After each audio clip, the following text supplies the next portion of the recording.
There was a bit of a discussion about Poland sending some extra MiG fighters to Ukraine. Right. Ukrainians made a decision to accept this offer. There is no NATO without the United States. As a planner, you probably at least consider having a plan B. There is no need to concentrate on plan B. In potential confrontation with China, Europe will play a very important role.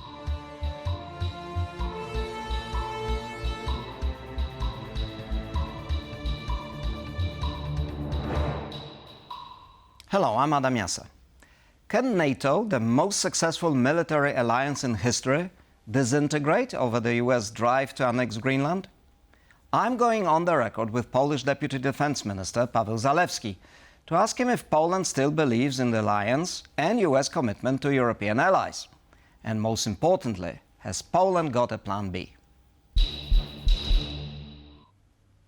Minister Zalewski, thank you very much and welcome to TVP World. My pleasure. Minister, to get us going, I'd like us to see a quick clip of the Danish Prime Minister. Well, if the US chooses to attack another NATO country, then everything stops. So has America become a vital, but at the same time unpredictable ally? It is vital. It is key strategic ally for Poland, but also for Denmark, and this is clear. And it is just America is the backbone of NATO. But how serious is this threat to NATO? I believe that, first of all, everybody, including the United States and Denmark, shares the conviction that stability and security of Arctic is absolutely crucial, is a key for stability of the world. And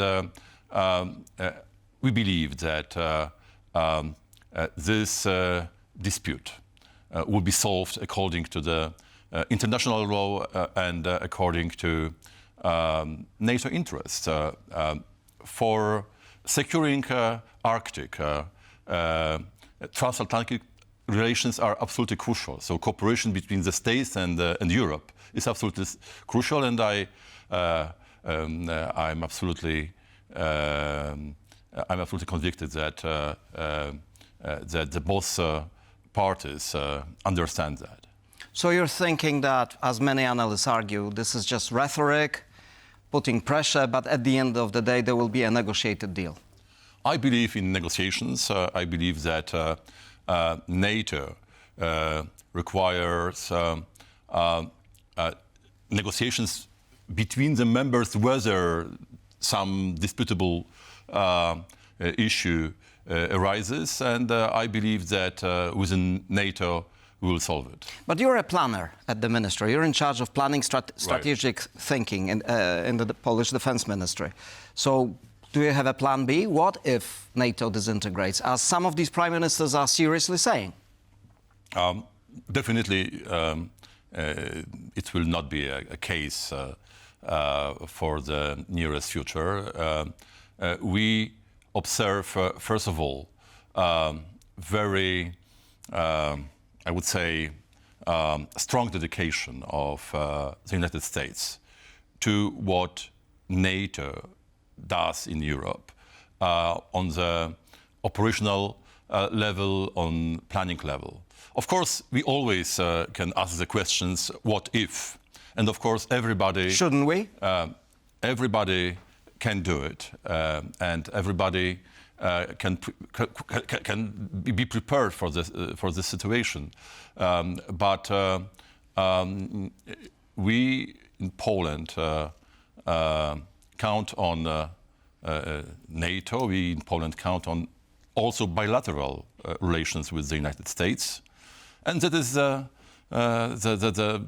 key element of our security strategy. You're very diplomatic, but just to push this a little further, probably a year ago or 2 years ago, or even during the first Trump presidency, we would never assume that it would come to a situation where the US president actually threatens to militarily take over Greenland. So is it not the case that Poland, for example, one day may find itself also facing some kind of US demands that would be very hard to accept? And what then? We observe the situation carefully, that is absolutely clear. But we have also, assuming other elements of the situation, we observe how strongly the United States are dedicated to NATO. And we draw consequences out of these observations. And that is what I say. We believe, and we have very strong reasons for that, very strong argumentation, that NATO is vital for not only European but also American security will continue. And of course, you are the journalist. You are absolutely right to ask different questions. I'm a politician and I'm a planist, and we understand that unity of NATO depends also on our Polish stance. So we are doing everything to make NATO stronger and make NATO more united. Is Poland trying to use its leverage in Washington to help resolve this issue? Have you done any bilaterals or? I don't think that Denmark needs Poland as a leverage in this dispute. I believe that the both sides, I mean the United States and Denmark, understand the situation, understand the importance of Arctic and Greenland in this case, and they will come to the conclusion, to the common conclusion. Okay, just to finish on this topic, can you imagine a situation in which Poland, which is a staunch U.S. ally and has a tradition of being a U.S. ally, has to choose between European NATO and the U.S.? Or in other words, the European Union and NATO, because we also saw the national strategy of the U.S., freshly published, which is not very friendly towards Europe. So is our region again being used as some kind of leverage against Western Europe, if you will? Definitely. There is no NATO without the United States. And it is also clear that the European Union is not a competitor to NATO. To you, but to NATO, to okay. NATO. But to the United States. It's not a competitor to NATO. Of course, in terms of economic policy, definitely Europe has different interests in comparison to the States. And I have to say that I remember, let's say, more than 10 years ago when TTIP, I mean, transatlantic Free trade agreement was negotiated. I was a very, very strong follower of that, and I believe that we need, on the both sides of the ocean, the free trade union, and that we need the custom union in a certain time. Nowadays, it is not realistic at all. But coming to your question. Everybody in Europe, even our French allies, who are just raising the issue of strategic autonomy, everybody, including President Macron, understand importance of American engagement in European security. That is absolutely clear. But as a planner, you probably at least consider having a plan B. So just to... You don't have to give me the details, but do you think in terms of Plan B? The Plan B will be just presented when it's needed. So you're thinking on it? But as always, but there is no need to concentrate on Plan B because, as I mentioned, we observe in practice, in day-to-day functioning of NATO, how American ambassador, Mr. Whitaker, who visited Poland in the end of last year, how they behave. We see how American officers, American generals, American soccer behave. So there is. You mean the NATO commanding general? NATO commanding general in Europe. Exactly. Exactly. So there is no need to ask the questions. What happens if? There is absolutely no need for that. It's also interesting that the U.S. Congress seems to be trying to influence President Trump also to take a slightly different... Is this important or is this irrelevant in this age where the president does what he wants? Definitely. Especially Senate. American Senate has a lot of competences in foreign policy. So we also observe what they are thinking. So are you encouraged by and, these? And definitely, we also stay in touch with them because they influence a lot of important processes, also financial processes. So we believe that all these actors in American administration, in American political life, value NATO, value European allies, and especially in potential confrontation with China, Europe will play a very important role on the side of the United States. So sometimes we have very important, sometimes painful disputes between NATO members, but NATO unity, integrity for everybody is the most important. All right. Mr. I'd like to move on to another topic, namely the situation in Ukraine. Mm-hmm. Is there anything Poland can do right now to help the problem with energy supplies in Ukraine?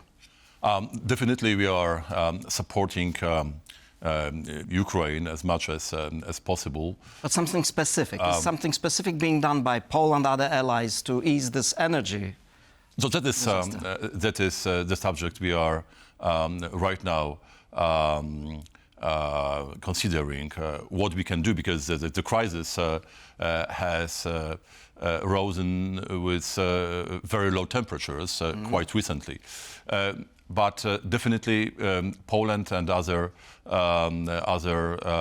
European and other states in the world can, and we did it in the past. We supported with energy equipment, which just made the stress more flexible. So nothing new, just carry on as usual. Right. Okay. On Ukraine still, Poland has repeatedly ruled out sending any troops to Ukraine as part of future hypothetical peace mission. Coalition of the willing. Coalition of the willing, exactly. And I have to admit, I don't quite understand why is that. Oh, that is a very important reason, because unlike other European states, especially unlike France and the UK, we have the border with Russia, and we have the border with Belarus. And these borders, Russian troops there, create enough strategic dilemmas for us, and that we have to concentrate on them. So, as a matter of fact, the very fact that we will potentially counter this threat, Russian threat from Königsberg Oblast and from Belarus is our input into this coalition. However, I want to say that we will play extremely important role in this coalition, because we will be responsible for logistics and infrastructure for troops engaged in Ukraine, for air policing mission, because it will also has this air policing part.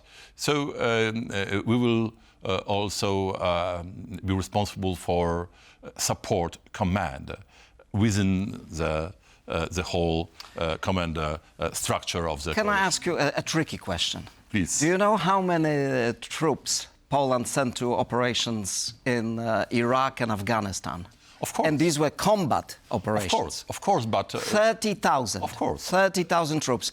And you're trying to tell me that Poland couldn't spare, I don't know, 600 troops or 1,000 troops for a peace mission in Ukraine because it needs to guard the Belarusian border. But please allow me to remind you that the situation was completely different.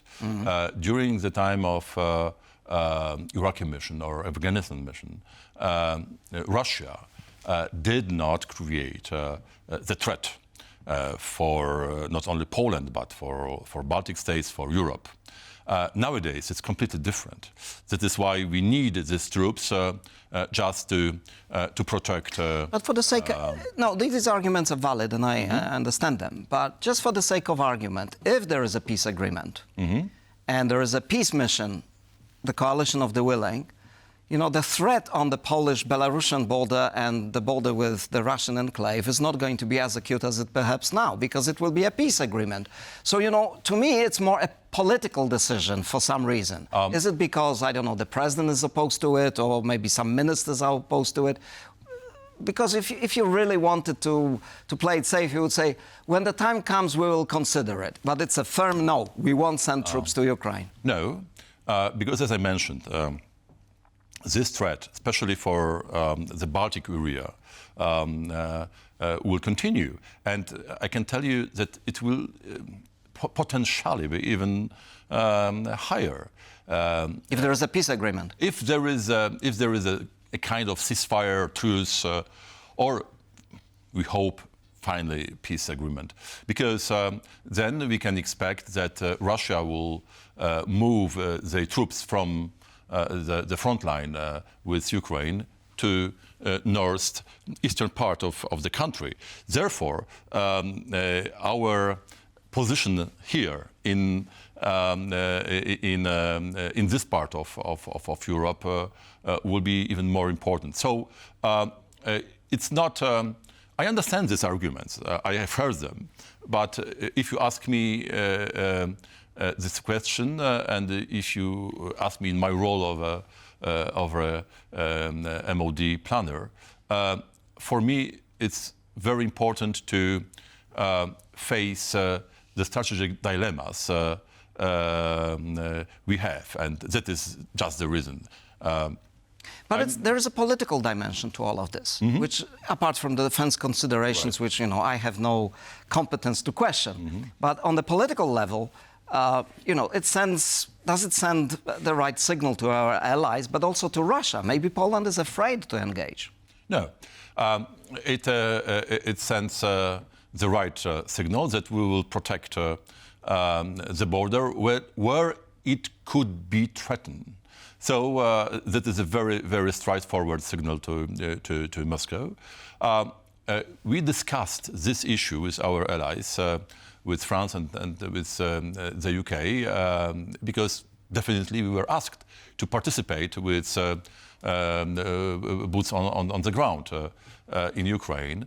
But I believe we were able to convince what is the reason. But in the end, you had to say no. And also we took a lot of responsibilities within the coalition. So we can say that Poland is in some way indispensable within the coalition. So without us, there is no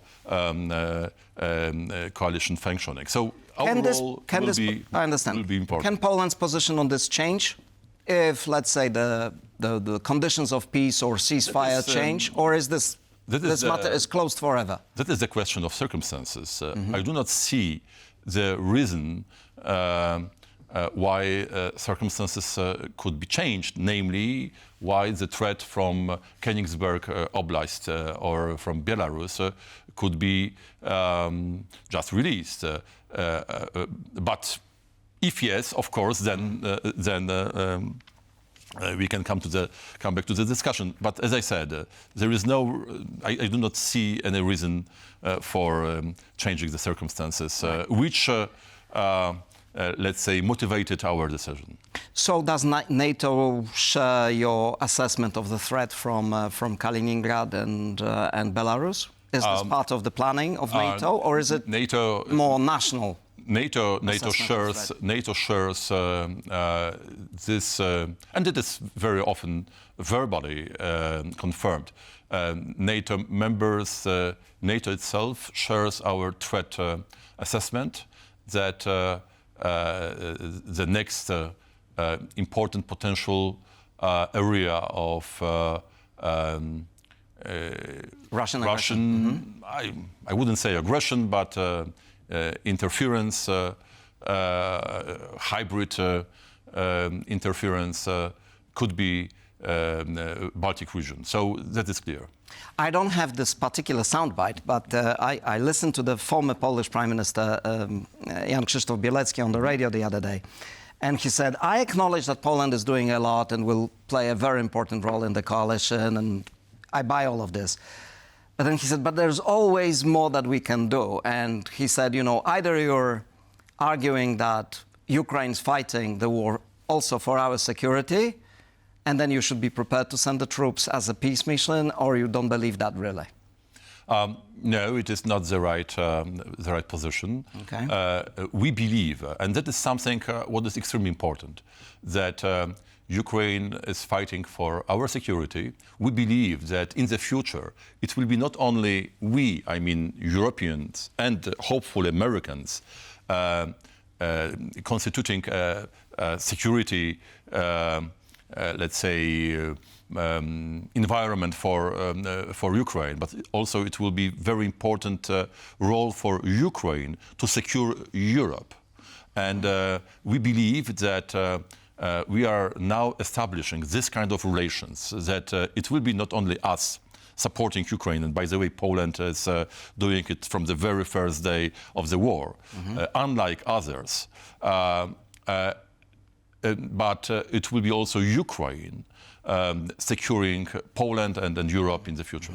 So there was a bit of a discussion about Poland sending some extra MiG fighters to Ukraine. Right. And Mr. President, Mr. Nawrocki, was for a moment not quite clear if he supports that. Has that changed now, and are you going to be sending these planes to Ukraine or not? The decision of the government, and the decision has been made. We are waiting for the answer of Ukrainian side, Ukrainian Ministry of Defense.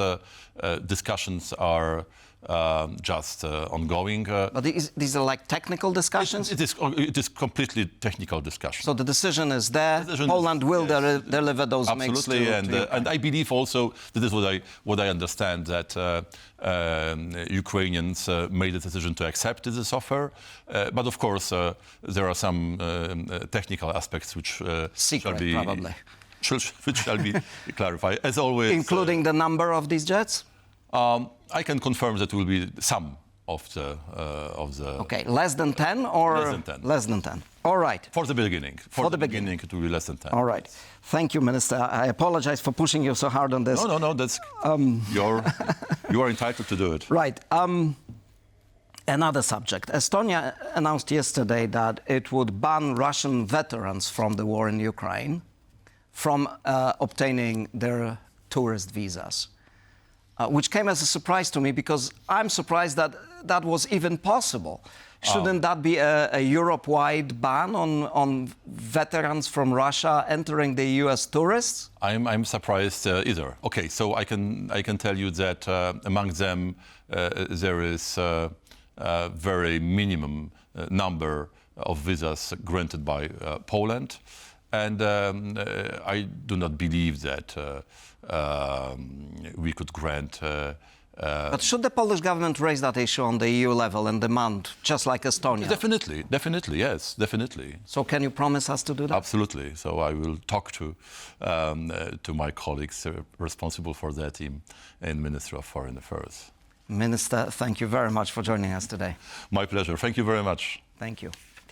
And that's all we've got for you in this episode of On the Record. Thank you for watching.